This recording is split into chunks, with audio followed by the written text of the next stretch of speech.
আমার নবী দুনিয়াতে আসার সাথে সাথে নবী সিজদায় পড়ে গেছে। আবু তালিব ডাক দিয়া বলে, বাজান রে, তোমাদের ঘরের ছাদ নাকি ফাঁকা হয়ে গিয়েছিল, কুয়াশা দিয়ে ঘরটা একাকার হয়ে গিয়েছিল, অন্ধকার হয়ে গিয়েছিল। গায়েব থেকে কে যেন বলতেছিল, বাচ্চাটাকে একটু তামাম দুনিয়া একটু ঘুরায় নিয়ে আসো, কারণ তারে এক নজর দেখার জন্য গোটা আলম ইন্তজার করতেছে। সুবহানাল্লাহ বিহামদি। দুনিয়ার সবকিছু তারা দেখার লিগা পাগল হয়ে রয়েছে, তারা একটু দেখায় নিয়ে আসো। তোমার মা বলছে একটু পরে তোমারে নাকি আবার ফিরত পাইছি। বাজান রে, এত কিছু তোমার মার মুখে শুনছি, আমি কি দেখছি শুনবা না? কি দেখছেন চাচা? বলে, তোমার তো আব্বা নাই, তুমি এতিম, চাচা হিসেবে তোমার আদর কইরা কোলে নিয়া চাঁদ দেখাবো বলে ঘরের বাইরে বাইরে হইছি। উপরের দিকে যখন তাকাইছি, আমার মনটাই কইতেছিল যে চাঁদরা যেন দৌড়ায়া খুইলা তোমার প্রায় সে যেন পইরা যাইতেছে। আমি চিৎকার শুরু করছি ডরে ভয়ে। মক্কার লোকেরা বাইরে হইছে। আবু তালেব চিৎকার করে কেন? লোকদের আওয়াজ শুই না, আমি সাহস নিয়ে আবার উপরের দিকে তাকাইছি। তাকায় দেখি না, আকাশের চাঁদ আকাশে আছে, কিন্তু তুমি যে আমার কুলের মধ্যে বসে বসে হাত পা নাড়াচাড়া করতেছো, তোমার হাত পা নাড়াচাড়া করার সাথে সাথে আকাশের চাঁদ তোমার সাথে খেলা করতেছে। জোরে জোরে বলেন সুবহানাল্লাহ। আমার ভাইয়েরা বাবারা, আমার নবী ওই নবী যার আঙ্গুলের ইশারায় চাঁদ দুই টুকরা হয়েছে। কোন সুবহানাল্লাহ বিহামদি। আমার নবী ওই নবী। হযরতে জাবের বলে, আমি রাতের আধারে 14 তারিখের চাঁদ আকাশে জল জল জল জল করতেছি, আমি বাইরে হইছি ঘর থেকে মসজিদে যাওয়ার নিয়তে। তো বের হওয়ার পরে দৌড় থেকে মসজিদের দিকে তাকাইছি, আমার মনে হইতেছিল যে মসজিদের সামনে আকাশের চাঁদটা খুইলা পড়ে গেছে। আমি ভয়ে চিৎকার দিছি তো আলো দেখে। আরবের লোকেরা বাইরে হইছে, জাবেরের কি হইল? বুখারীর হাদিস। লোকেরা বাইরে হইছে, লোকের আওয়াজ শুই না হযরতে জাবের আবার উপরের দিকে তাকাইছে। তাকায় দেখেন না, আকাশের চাঁদ তো আকাশে আছে। মসজিদের সামনে তাকায় দেখে আমার দয়ার নবী মসজিদের সামনে দাঁড়ায় রয়েছে। কন্যা সুবহানাল্লাহ। আমার নবীর চেহারাটা চাঁদের চাইতে আরো আলোকিত ছিল, আরো সুন্দর ছিল। হযরতে জাবের আকাশের চাঁদকে ডাক দিয়া বলে, আকাশের চাঁদ রে, দুনিয়ার মানুষ তোমার সৌন্দর্যের বর্ণনা দেয়, কিন্তু আমার দয়ার নবীর লগে তোমার কোনো তুলনাই চলে না। জুড়ে বলা যাবে কি সুবহানাল্লাহ। আমার নবীর সাথে তোমার কোনো তুলনাই চলে না, তুলনাই চলে না। আমার নবী সবচাইতে সুন্দর, আমার নবী চাঁদের চাইতে আরো বেশি সুন্দর। মেরে ভাই দোস্ত আর বুজুর্গ আজিজ, 2 নম্বর সত্যবাদী আমার পয়গম্বর, 1 নম্বর সত্যবাদী আল্লাহ। 1 নম্বর সত্যের সবচেয়ে কাছের মানুষ আমার দয়ার নবী। আল্লাহর পরে যিনি, তিনি আমার আপনার পয়গম্বর। জীবনে কোনোদিন আমার নবী মিথ্যা কথা বলেন নাই। ও নবীর উম্মতেরা, আমাদের কেউ মিথ্যা পরিত্যাগ করার দরকার আছে না? নাই। আমাদেরকেও মিথ্যা বর্জন করতে হবে, মিথ্যাকে পরিত্যাগ করতে হবে। মেরে ভাই দোস্ত আর বুজুর্গ আজিজ, বলতেছিলাম আমার নবীর রাজত্ব মায়ের পেটের মধ্যেও, আমার নবীর রাজত্ব কুলের মধ্যেও, আমার নবীর রাজত্ব নবী হওয়ার আগেও। বলেন না সুবহানাল্লাহ। আমার নবীর রাজত্ব নবী হওয়ার পরেও। কিন্তু আমার নবীর কোনো ফখর ছিল না, কোনো অহংকার ছিল না। আমার নবী শুকরগুজার বান্দা, মহান আল্লাহ পাকের ছিল, শুকরগুজার বান্দা ছিল আমার পয়গম্বর। আমার নবী যখন খাবার খাইতে বসতেন, গোলামের মতো বসতেন খাবার খাইতে। আমরা চেয়ার টেবিলে খাই না, আমার নবী কিন্তু এমনটা খাইতেন না। একদিন হযরত ওমরের কন্যা হাফসা রাদিয়াল্লাহু আনহা, নবীর বিবি, একদিন নাকি বড় একটা চকির উপরে নবীরে খাইতে দিছে, নবী নিচে আর ওইটা উপরে। তো নবী নবীর চেহারার রং পাল্টে গেছে। হাফসা রাদিয়াল্লাহু আনহাকে ডাক দিয়ে বলছে যে উপরে দিছো কেন, নিচে দাও, আমি আল্লাহর গোলাম, আমি গোলামের মতো বসে খাইতে চাই। সুবহানাল্লাহ বলেন না? সুবহানাল্লাহি বিহামদিহি, আল্লাহু আকবার কবীর। আমার নবী ওই নবী, আমার দয়ার নবী ওই নবী, যে নবীরে আল্লাহ পাঠাইছেন দুনিয়াতে সব নবীর পরে। আমরা আসছি ওই নবীর উম্মত হইয়া, সব নবীর উম্মতের পরে। নবী বলেন, উম্মতেরা টেনশন করবা না, জান্নাতে যাব সবার আগে ইনশাআল্লাহ। আমার নবীরে কেউ গালমন্দ করত, কেউ গালি দিত, নবীজিরে কেউ পাগল বলতো, আমার নবীর পথে কেউ কাটা দিত, আমার নবীর উপরে কেউ জুলুম করতে চাইতো, আমার দয়ার নবীরে কেউ রাস্তা আটকাইতো। মহিলারা রান্না করার পরে যেমন কিছু ময়লা পানি রান্না করে একত্রিত হয়, এমন পানিও পাহাড়ের উপর থেকে নবীজির উপরে ফেঁকে মারত। ধৈর্যের পাহাড় আমার পয়গম্বর, একটা কথার আওয়াজও দিতেন না। আল্লাহর কুরআন বলে, ওয়াইদা খাতাবাহুমুল জাহিলুনা ক্বালু সালামা। আমার দয়ার নবী উল্টা তার লিগা দোয়া করতেন, নবী তারা আক্রমণ করতেন না। তার নাম ছিল উম্মে জামিল। শেখ জুলফিকার আলী নকশেবন্দি তার খুতবাতে জুলফিকার মধ্যে এই ওয়াকিয়া মওজুদ রেখেছেন। আমার নবী একদিন যে রাস্তায় উম্মে জামিল আক্রমণ করে, ওই রাস্তা দিয়ে নবী আর একদিন যাইতেছে,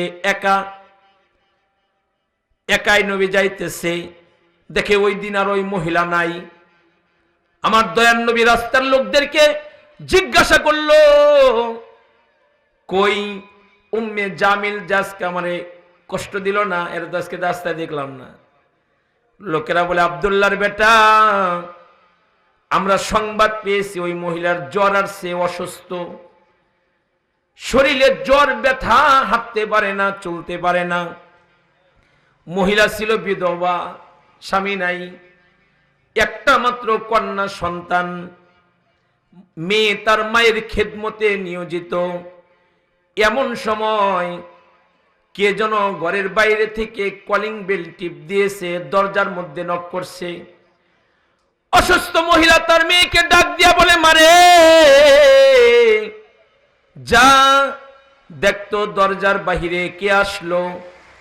মেয়েটা দরজা ওপেন করে দেখে আল্লাহর পয়গম্বর, আল্লাহর দোস্ত দাঁড়ায় রয়েছে, একানা একানা। নবীদের পিছনে এই উম্মতের সারা মানুষ আবু বকর সিদ্দিক রাদিয়াল্লাহু আনহু দাঁড়ায় রয়েছে। মেয়েটা একটা দৌড় দিয়ে মায়ের কানে মুখ লাগায় বলে, মারে সর্বনাশ রে মা, আব্দুল্লাহর বেটা পড়ছে। যে আব্দুল্লাহর বেটারে মা, তুমি এত কষ্ট দিছো, এত ব্যথা দিছো, এত গালমন্দ করছো, ওই লোক তো বন্ধুরে নিয়ে আসছে, আজকে তোমারেও গলা টিপে টিপে মারবে, আমারেও মা তোমার লেগা মরতে হবে, আমারেও মারবে। মহিলার এমনি জ্বর, আরো বয়ে থরথর করে কাঁপতেছে। একটু পরে মহিলা তার কন্যাকে ডাক দিয়া বলে, মারে যা আব্দুল্লাহর বেটারে ভিতরে আসতে বল, আমি তার কাছে মাপ চাবো। দেখি আব্দুল্লাহর বেটার ব্যাপারে আমি অনেক প্রশংসা শুনছি, অনেক বালা, যা আমি তার কাছে মাপ চাবো, দেখি সে আমারে মাফ করেনি। মেয়েটা দরজার সামনে গিয়ে আমার পয়গম্বরকে ওয়েলকাম করলেন। এইখান থেকে একটা সবক নিব, মাসআলা শিখব। কারো ঘরে ঢুকতে গেলে, কারো বাড়িতে ঢুকতে গেলে অনুমতির দরকার আছে না নাই? ইসলামে শিখাতে হয় অনুমতি দিলে ঢোকা যাবে, অনুমতি ছাড়া কারো বাড়িতে ঢোকা জায়েজ নাই, কারো রুমে অনুমতি ছাড়া ঢোকা জায়েজ নাই। হঠাৎ করে ঢুকে যাওয়া যাবে না, অনুমতি লাগবে, অনুমতি দিলে ঢোকা যাবে, অনুমতি ছাড়া বাইরে তার জন্য ইন্তজার করতে হবে, অপেক্ষা করতে হবে। ইসলাম মুমিনদেরকে এই শিক্ষা দিয়েছে। আল্লাহর নবী অনুমতি পাইলেন, ঘরের মধ্যে তাশরীফ আনলেন। মহিলা শিওরের কাছে গিয়ে আমার নবী বসে গেলেন।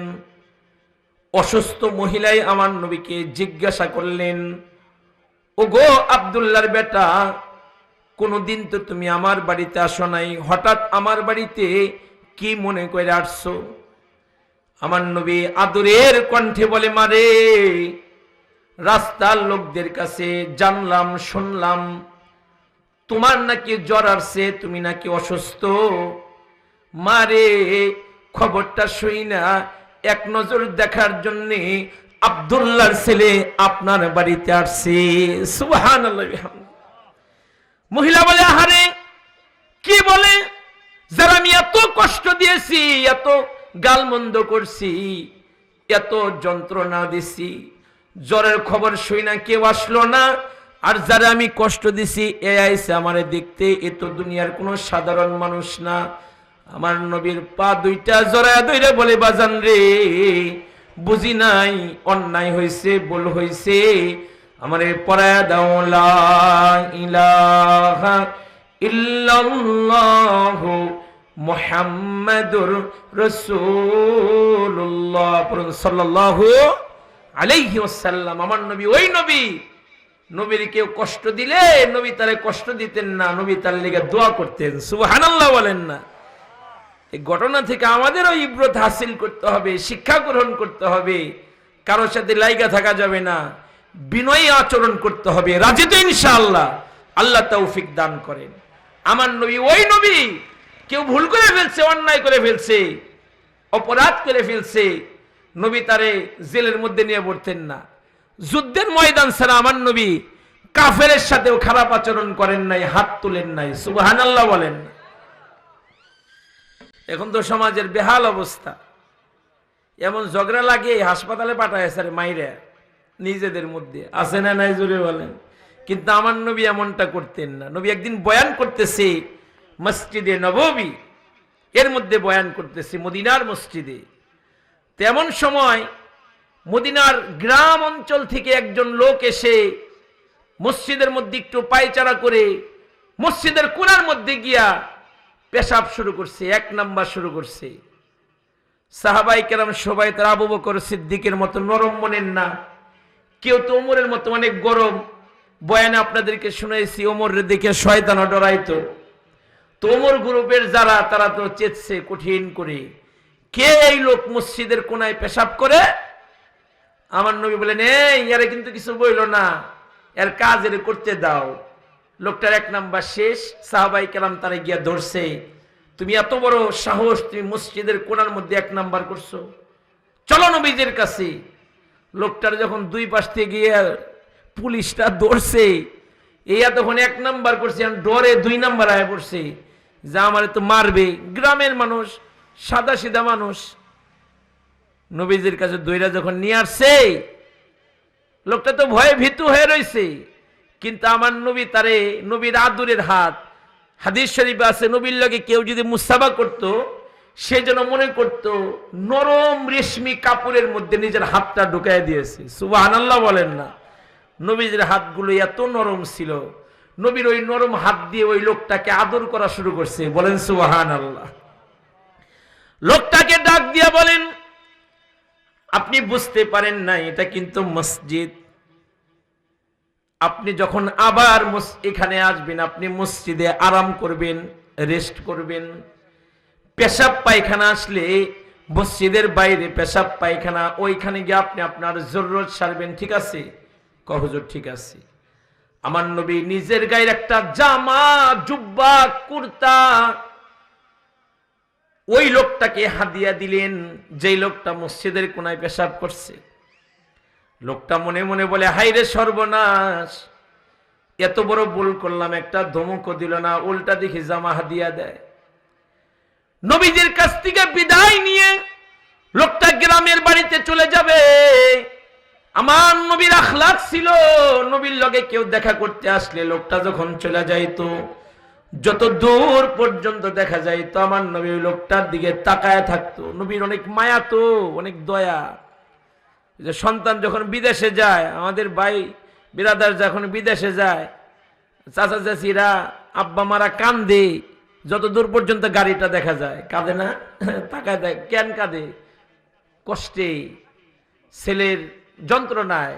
ছেলেটা তো দূরে চলে যাইতেছে, তো আব্বা মা তাকায় থাকে। বাড়িতে আসলে আমি দেখি আমার মাটা আব্বা যত দূর পর্যন্ত দেখা যায় তাকায় থাকি। আমার বাচ্চাগুলো গাড়ির পিছনের গ্লাস দিয়ে দেখে ওই দাদি দাঁড়ায় রয়েছে, দাদা দাঁড়ায় রয়েছে। তো এটা শুধু আমার বাপ মা না, সবার একই অবস্থা। সন্তানের প্রতি মায়া, দরদ, মুহাব্বত, ভালোবাসা। তো আল্লাহর নবীর তো মায়া অনেক, নবীও এরকম তাকায় রয়েছে ওই লোকটার দিকে, দেখে লোকটা হাইটা যায়, কোনো বাহন নাই। তো নবী তারে ডাকলেন, ডেকে কাছে এনে বললেন, কি ব্যাপার আপনি হাইটা যান কেন? আপনার কি সোয়ারি নাই, বাহন নাই? তো লোকটা হাইসা দিয়া কয়, কি যে বলেন হুজুর, আমি গরিব মানুষ, আমি কোথায় ওগুলো পাবো? আমার নবীর এত দয়া। আল্লাহর কোরআনে আল্লাহ বলছে,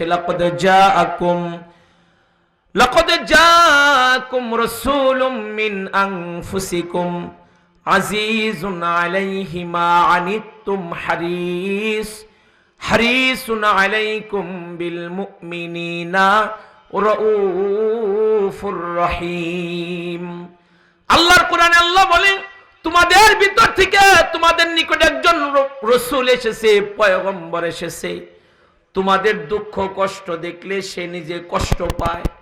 সে উম্মতের দরদি, উম্মতের কল্যাণকামী, মুমিনদের প্রতি অত্যন্ত বিনয়ী, স্নেহশীল। আমার নবী উম্মতের প্রতি দরদি, এজন্য তো হায়াত আমার নবী এক মুহূর্তের জন্য উম্মতকে ভুলেন নাই। আজও আমার দয়ার নবী মদিনার নববী মসজিদের সবুজ গম্বুজের নিচে আমার নবী শুয়া শুয়া, হায়াতুন নবী, জিন্দা নবী আমার উম্মতের জন্য আজও কাঁদতেছে। কেউ যখন নবীদের রওজার পাশে গিয়ে নবীরে সালাম দেয়, নবী সালাম শুনতে পায় এবং সালামের জবাবও আল্লাহর নবী দেন। কন্যা সুবহানাল্লাহ। কবরে নবী জিন্দা, হায়াতুন নবী, জিন্দা নবী, স্থান শুধু পরিবর্তন করছে। আজও আমার নবী মদিনার সবুজ গম্বুজের নিচে শুয়া নবী কাঁদতেছে। এজন্য তো মদিনায় গেলে আলাদা শান্তি লাগে, ভাল লাগে, কারণ ওই মাটির নিচে আমার দয়ার নবী যে ঘুমাই রয়েছে। শুধু কি তাই, ময়দানে হাসরেও আমার নবী স্বপ্নবীরা পেরেশানি নিয়ে থাকবে, আর আমার নবী উম্মতের পেরেশানি নিয়ে ব্যস্ত থাকবে, উম্মতের ফিকির নিয়েই নবী ব্যস্ত থাকবে। মাকামে মাহমুদের নিচে সিজদায় পড়ে নবী উম্মতের জন্যই আল্লাহর কাছে কাঁদবে। এত দয়া, এত মায়া আমার নবীর। আল্লাহর পয়গম্বর ওই লোকটাকে আদর করে বাহন দিয়ে পাঠায়া দিল। লোকটা গ্রামের বাড়িতে চলে গেল। গ্রামে গিয়া গ্রামবাসীদেরকে বলতে লাগলো, তোমরা জানো আমি একজন মহামানবের সাক্ষাৎ পাইছি, একজন মহামানবের দিদার পাইছি। মারাত্মক অপরাধ করে ফেলেছিলাম, আমাকে মারবে দূরের কথা, একটা ধমক পর্যন্ত আমারে দেয় নাই। উল্টা দেখো আমার নবী আমারে কত কি হাদিয়া দিছে। সুবহানাল্লাহ বলেন না? ভুল করছি, ধমকও দেয় নাই, মারবে দূরের কথা, উল্টা আমার কত কি হাদিয়া দিছে। এই এলাকার লোক যদি ভালো কোনো পীরের দেখা পায় কোথাও, এলাকায় আসে, মসজিদে বৈশা, চায়ের দোকানে বৈশা গল্প করে, একজন বুজুর্গ মানুষ পাইছি রে, সুন্নত ছাড়া কোনো কাজ করে না, খুব আল্লাহওয়ালা, এর কাছে মুরিদ হইছি। এলাকার কিছু লোক বলে, তো তার কাছে মুরিদ হইছো, এত প্রশংসা, এত গল্প করো, তো একদিন আমাদের কেউ নিয়ে যাও তোমার পীরের বাড়িতে, বার্ষিক মাহফিলে নিয়ে যাও। বলে কি বলে না? বলে। আমরা ভালো কোনো আল্লাহওয়ালা কোথাও পাইলে যাব ইনশাল্লাহ বলি সবাই। আমি আপনাদের সন্তান হিসাবে আপনাদের পায়ে হাত আমার, সাবধান, খবরদার, এমন কোন পীরের কাছে যাওয়া যাবে না যারা মুরিদকে অপরাধ শিখায়, শিরিক শিখায়, অপরাধ শিখায়, শিরিক শিখায়, গুনাহ খাতা শিখায়, গান বাদ্য শিখায়। এমন পীর বাংলাদেশে আছে না নাই? আমাদের একজন উস্তাদ আমাদেরকে বলেছিলেন যে মানিকগঞ্জে বাংলাদেশের সবচেয়ে বেশি পীর। কথাটা আসলে সত্য। আমি ওই মানিকগঞ্জ সদরে এক গ্রামে আছি, 12 বছর লাগাতার যাই, প্রতি বছর যাই। এক গ্রাম আছে, বললে চিনবেন, এবছরও ডিসেম্বরে মাহফিল হয়েছে। তো ওই এক এলাকায় একটা দুইটা পীর না, এক এলাকায় 27টা পীর। আমাদের খোলাসের মসজিদে কয়টা ঘর আছে? আর ওই এলাকায় একটা এলাকার মধ্যে 27টা পীর, একটা পীরের মুখেও দাড়ি নাই, সবগুলোর দাড়ি পিছনে খুবা বান্ধা, বাবরিয়ালা পীর সব খুবা বাঁধছে। এরা পীর না শয়তান? এদের কাছেও মানুষ যাওয়া আশা করে, এদের কাছেও মানুষ দিন ধর্ম খোঁজার লিগা যায়। নাউজুবিল্লাহি মিন যালিক। ভালো লোকের কাছে যাব ইনশাল্লাহ বলি সবাই। আমি গত কয়েকদিন আগে গালিমপুরের ওদিক গেছিলাম বয়ানে, তো যারা আমাকে রিসিভ করলেন তারা বললেন, হুজুর এখানে আল্লাহর ওলি আছে, দেখবেন না? বললাম দেখাতে দরকার, আল্লাহওয়ালাদেরকে দেখা উচিত, দেখলে সব হইব নাইবে নবীরে। লাও একটু দেখে আসি, সময় যেহেতু হাতে আসে।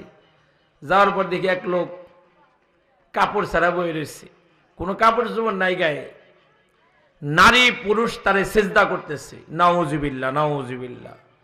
আমি জিব্বায় কামড় দিলাম, হাই সর্বনাশ, কাকে তোমরা আল্লাহর ওলি বলছো? তো ছেলেরা কয়, হুজুর এমন হইলে কি হইবে, এর মধ্যে মাল আছে, এর মধ্যে মাল আছে, ল্যাংটা হইলে কি হইব? তাই আমি বললাম, আরে যা আছে সব তো বাইর করে বয়ে রয়েছে, ওর মধ্যে আর কি আছে? মানুষ এদের কাছে ধর্ম খোঁজার লিগা যায়। একদিন গান দেয়, আগের দিন ওয়াজ দেয়, এমন পীরও আছে না নাই?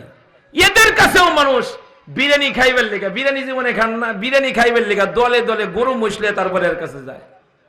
সাবধান, খবরদার। আল্লাহ সব অপরাধ মাফ করলেও শিরকের অপরাধকে আল্লাহ তাআলা মাফ করবে না। কিছু মুরিদ আছে পীররে সেজদা করে, আছে না নাই? সত্য কথা স্বীকার করতেও আপনাদের কষ্ট হয়। পীররে সেজদা করে, নাম দিছে তাজিমি সেজদা। মারে সেজদা করি না, মার চাইতে দামি আর কে আছে? বাবার চাইতে দামি আর কে আছে? আর পীর কে? মা বাপ যদি নামাজ নাও পড়ে, মা বাপ যদি অপরাধেও হয়, গুনাহ খাতাকারীও হয়, মা বাবার দোয়া পীরের দোয়ার চাইতে আরো বেশি পাওয়ারফুল, ঠিক কিনা?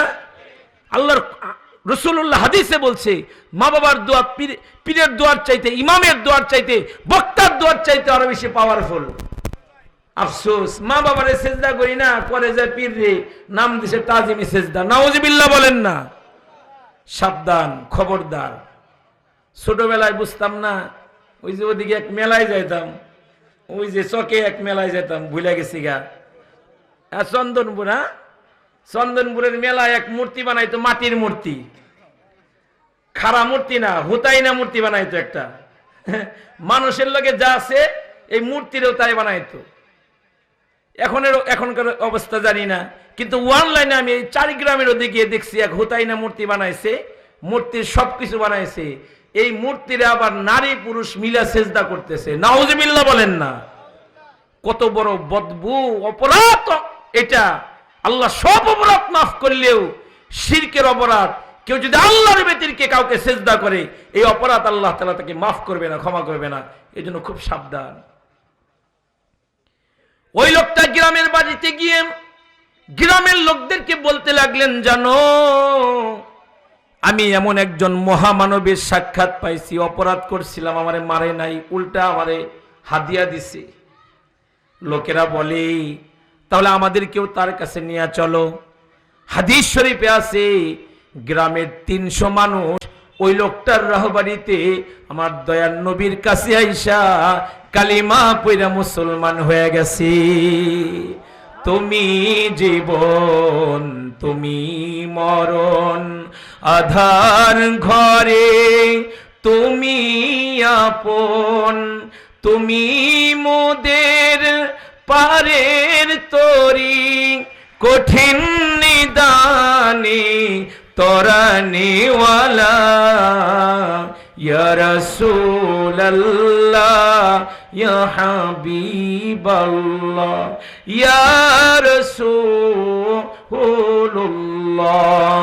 তুমি মোদের আশার আলো, তাই তো তোমায় বাসি ভালো, হৃদয় নামের ফুলদানিতে, হৃদয় নামের ফুলদানিতে গেথে রেখেছি প্রেমের মালা, ইয়া রাসূলুল্লাহ ইয়া হাবিবাল্লাহ, ইয়া রাসূল রাসূলুল্লাহ। নারে তাকবীর। আমার পয়গম্বর অপরিচিত মানুষের সাথেও সুন্দর আচরণকারী ছিল।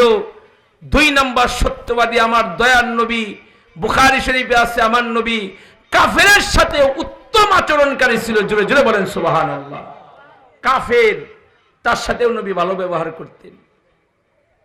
হাদিসের সর্বোচ্চ কিতাব সহিহ বুখারী ও বুখারী শরীফের হাদিস। নবী একদিন মসজিদের মধ্যে ঢুইকা দেখে মসজিদের খুঁটির লগে সাহাবায়ে কেরাম কাফেরদের একটা সর্দার নাম তার সুমামা তারে বাইন্ধা রাখছে খুঁটির লগে, গ্রেফতার করছে, বন্দী করছে। নবী তার কাছে গেলেন, গিয়া বললেন, সুমামা বন্দী হইছো, কেমন লাগতেছে? জবাবে বলে, ভাল লাগতেছে। কেন তোমারে বাইন্ধা রাখছে ভাল লাগের কারণ কি? তোমার কি শরম করতেছে না? তোমার কি ভয় করতেছে না? বলে না। কেন? বলে আমি যার কাছে বন্দী হয়েছে আমি জানি এর ভিতরটা খুব নরম। সুবহানাল্লাহ বলেন না। এর ভিতরটা খুব নরম, এর লিগে ভয় লাগতেছে না। কাফেরের জবানে আমার দয়ার নবীর প্রশংসা। জোরে আওয়াজ করে কোন সুবহানাল্লাহ। কাফেরের জবানে আমার নবীর প্রশংসা।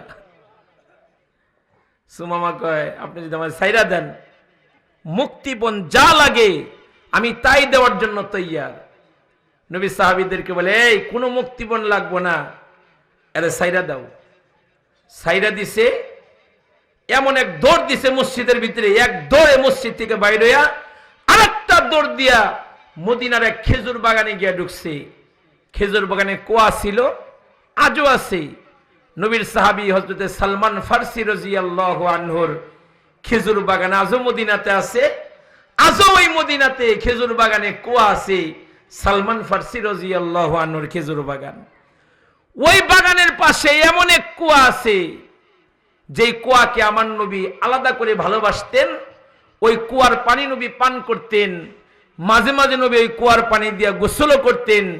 ইন্তেকালের আগে হযরতে আলীকে বলে গিয়েছেন, আলী আমার ওফাতের পরে ওই কুয়ার পানি দিয়ে আমারে গোসল দিও। নবীজির ইন্তেকালের পরে ওই কুয়ার 7 কলস পানি দিয়ে আমার দয়ার নবীর শেষ গোসলটা দেওয়া হয়েছিল। আজও আশিকে রাসূলরা যখন মদিনায় যায় তখন জিয়ারতে বের হলেই ওই কুয়ার কাছে যায় যে কুয়াকে নবী ভালোবাসতেন। রাত দিন 24 ঘন্টা ওই কুয়ার মধ্যে সিরিয়াল লাগায়া আশিকে রাসূলরা পানি পান করে। জোরে জোরে বলেন সুবহানাল্লাহ সুবহানাল্লাহ। সুমামা খেজুর বাগানে ডুইকা কুয়া থেকে নিজে পানি উঠায়া গোসল করলেন, নিজের বদনটাকে পাক পবিত্র বানাইলেন। নিজের বদনটাকে পাক পবিত্র বানায়া, এজন্য কেউ যদি নতুন মুসলমান হইতে চায় তার গোসল করতে হয়, তার নতুন করে গোসল করতে হয়, ওযু বানাইতে হয়। নতুন কেউ যদি কালেমা পড়তে চায়, সুমামা গোসল কইরা দৌড়ায়া নববীর সামনে আইসা আওয়াজ করে পড়তে লাগলেন, আশহাদু আল্লা ইলাহা ইল্লাল্লাহু ওয়া আশহাদু আন্না মুহাম্মাদান আবদুহু ওয়া রাসূলুহু। খেয়াল করতে হবে, আমি শেষ করব। সুমামা যখন কালিমা বলল, আমার দয়ার নবী তার দিকে তাকায় হাইসা দিল। সুমামা হাসে না, কান্দে আর কয়, নবী একটু আগেও না আপনারে পছন্দ করতাম না, কিন্তু এখন আমার দিল বলে এখন আমি আমার মার চাইতে আপনাকে বেশি ভালোবাসি। সুবহানাল্লাহ। নবী একটু আগে আপনারা আমি পছন্দ করতাম না, জানেন এখন না আমি আমার আব্বার চাইতে আপনাকে বেশি ভালোবাসি। শুধু কি তাই, আমি আমার জীবনের চাইতে এখন আপনাকে বেশি ভালোবাসি। সুবহানাল্লাহ সুবহানাল্লাহ। কাফের ডাক দিয়া বলে, দয়ার নবী গো, একটু আগেও ইসলাম ধর্ম যে ধর্মের নাম দিয়েছেন আল্লাহ, যে ধর্মকে পরিপূর্ণ করে দিয়েছেন আল্লাহ, ইন্নাদ-দীনা ইনদাল্লাহিল ইসলাম, এই ধর্মটাকে আমি পছন্দ করতাম না, কিন্তু নবী গো এখন ইসলাম ধর্ম আমার কাছে সবচাইতে প্রিয়। জোরে কোন সুবহানাল্লাহ। গো আল্লাহর নবী, একটু আগেও এই মদিনার শহর, এই মদিনার অলিগলি আমি পছন্দ করতাম না, কিন্তু দয়ার নবী গো এখন এই মদিনার শহর, এই মদিনার অলিগলি আমি সুমামার কাছে পৃথিবীর সব শহরের চাইতেও প্রিয়। সুবহানাল্লাহ। ইমানদারের কাছে মদিনা প্রিয়, মদিনা প্রিয়। কেন? পৃথিবীর কোথাও একবার দুইবার গেলে বলি গেছি তো আর কয়বার যাব, কিন্তু মদিনা এমন এক নগরের নাম, এমন এক শহরের নাম। ফকর না শুকর আল্লাহর কাছে আলহামদুলিল্লাহ, বছরে 2-3 বার তো যাই। যখনই যাই তখনই অন্যরকম শান্তি বুকের মধ্যে ফিল করি, কারণ ওই মদিনার মাটির নিচে আমার মদিনার মুরুদ্দুলাল নবী যে ঘুমায় রয়েছে। শেখুল হাদিস আল্লামা আজিজুল হক রহমতুল্লাহি আলাইহি আমার উস্তাদে মুহতারাম হযরতের বহু মুনাজাতে শুনেছি হুজুর দোয়া করতেন, আল্লাহ আল্লাহ আমার মরণটা আপনি মদিনার মাটিতে দিয়েন এবং জান্নাতুল বাকি কবরস্থানে আমার লেগে একটু জায়গা দিয়েন আল্লাহ, যাতে করে আপনার নবীর একেবারে কাছাকাছি থাকা বাড়ি। দোয়া করতেন। অনেক কবিতা লিখছে আর কাঁদছে। মদিনারি মাটি যদি আমি হইতাম, আমার নবীজিকে বুকে ধরে রাখিতাম। মদিনারি পাখি যদি আমি হইতাম, উড়ে গিয়ে নবীজিকে সালাম দিতাম। এইভাবে করে চোখের পানি ফেলছে আর কন্দন করছে আশিকে রাসূলরা। পৃথিবীর সবকিছু ভোলা যাবে, কিন্তু মদিনা কোনো ইমানদার কোনোদিন কখনো ভুলতে পারে না। আওয়াজ করে বলতে হবে, ঠিক কি না? সোনার মদিনা আমার প্রাণের মদিনা, সব বলিব কিন্তু তোমায় ভুলতে পারি না, সব বলিব কিন্তু তোমায় ভুলতে পারি না। ইয়াসরিব নামে তুমি ছিলে অলক্ষ নির্দেশ, বড়ই মারাত্মক যে ছিল তোমার পরিবেশ। ইয়াসরিব নামে তুমি ছিলে অলক্ষ নির্দেশ, বড়ই মারাত্মক যে ছিল তোমার পরিবেশ। নবীর ছোঁয়া পেয়ে তুমি সোনার মদিনা, নবীর ছোঁয়া পেয়ে তুমি শাহে মদিনা, সব বলিব কিন্তু তোমায় ভুলতে পারি না, সব বলিব কিন্তু তোমায় ভুলতে পারি না। নারে তাকবীর। ওই মদিনা ভুলা যাবে না, ভুলা যায় না, কারণ ওই মদিনার মাটির নিচে আল্লাহ পাকের সবচাইতে প্রিয় বন্ধু হাবিবুল্লাহ আমার দয়ার নবী ঘুমায় রয়েছে। তবে আমার নবী যখন দুনিয়াতে আসছে, জাহিলি অন্ধকার দিয়ে মানুষের হৃদয় ঢাকা ছিল, মানুষের হৃদয় একাকার ছিল, কিন্তু নবীজি এসে মানুষের পিছনে এমন মেহনত করছে, এমন কোরবানি করছে যে জাহান্নামী মানুষগুলো জান্নাতি মানুষে রূপান্তরিত হয়েছে। জোরে জোরে বলেন সুবহানাল্লাহ। নবীর এক সাহাবী ছিলেন, মজলিসে যখনই আসতেন নবীর চেহারার দিকে তাকায় তাকায় কথা শুনতেন আর কাঁদতেন, বেজার হয়ে থাকতেন সবসময়। নবী তার একদিন জিগাইলেন যে আমি খেয়াল করলাম আপনি যখনই আসেন, বুখারী শরীফের ব্যাখ্যাকার ইমাম শামসুদ্দিন সাফারি রহমতুল্লাহি আলাইহি লেখেন লোকটা কাঁদতেন নবীজির সামনে আসলেই। নবী খেয়াল করে দেখলেন এই লোকটা আসলেই বেজার হয়ে থাকে, কারণ কি? নবী তার একদিন বললেন আদর করে কাছে এনে, কি ব্যাপার আপনি যখনই আসেন মনটা বেজার, কি হয়েছে আপনার? তো সাহাবী বলে, নবী আমি আপনার সাহাবী হলে কি হবে, আমি আপনার কাছে কালিমা পড়লে কি হবে, আল্লাহ তোমার জান্নাত দিবে না। নবীজি বড় আবেগ নিয়ে বললেন, কেন এমন কথা বলেন? কালিমা পড়ছেন, আমার সাহাবী হয়েছেন, আল্লাহ তাআলা আপনার দামকে বাড়ায় দিছে, আর আপনি এই কথা বলেন জান্নাত পাবেন না, কারণ কি?